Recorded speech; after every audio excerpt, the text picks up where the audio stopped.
సదా నన్ను నడిపే నీ చెలిమే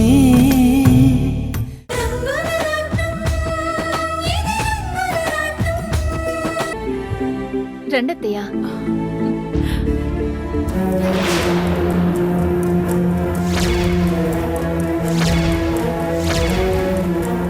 అయ్యో, ఏమైందమ్మా?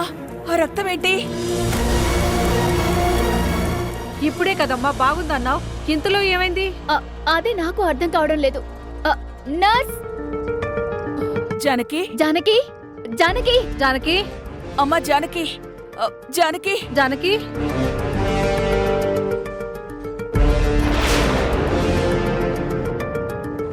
జానకి, జానకి. చెప్పండి డాక్టర్. నర్స్, తనని ఎమర్జెన్సీ వార్డ్కి తీసుకెళ్ళండి. Okay doctor.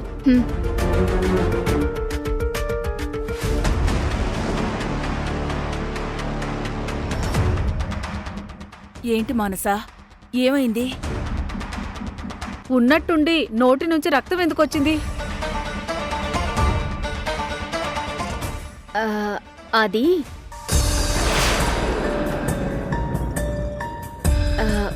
ఏం లేదత్తయ్య, అంతా నార్మలే. ఒక్కోసారి వేడి చేసినా అలా ముక్కులో నుంచి రక్తం వస్తుంది. నేను చెప్పలేదు, ఈ మాత్రం దానికి టెస్టులు చేసి చెప్పాలా? కొండను తవ్వి ఎలుకను పట్టడం అంటే ఇదే. మీ పెద్ద పెద్ద డాక్టర్లు అందరూ ఇంతేనమ్మా, నాకు తెలుసు కదా. శాంతమ్మా, నిజమేనమ్మా, మన జానకి ఏం కాలేదు. అనవసరంగా మనమే కంగారు పడుతున్నాం. నాకు బ్రెయిన్ ట్యూమర్ ఉంది.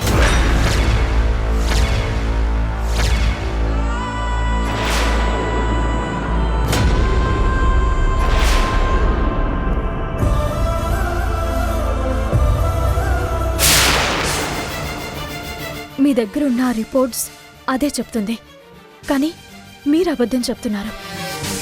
నాకు బ్రెయిన్ ట్యూమర్ లాస్ట్ స్టేజ్లో ఉంది.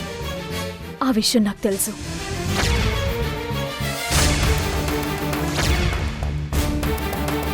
ఏంటి మానసా, తను చెప్పేది నిజమా?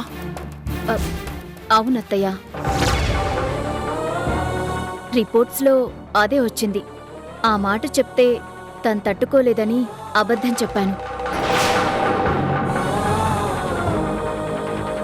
నా పరిస్థితి ఏంటో నాకు ముందే తెలుసు.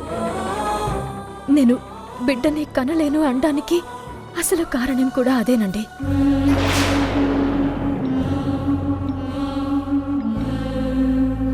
పిల్లల్ని కనేంత సమయం నాకు లేదు.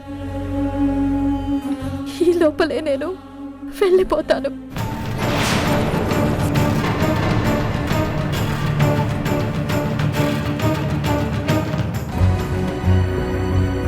Madam, accident case. ఒక్క నిమిషం. Room number 730. Okay, thank you.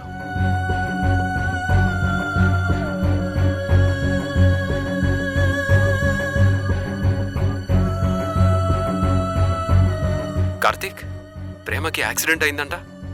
అవును రామ్, యాక్సిడెంట్ అయిందంట. నేను హాస్పిటల్కి వచ్చాను, నేను చూసుకుంటానులే, నువ్వేం కంగారు పడకు. నా విషయంలో మీరెక్కువ పట్టించుకోవద్దు. నా జీవితం ముగిసిపోతున్న పడవ లాంటిది.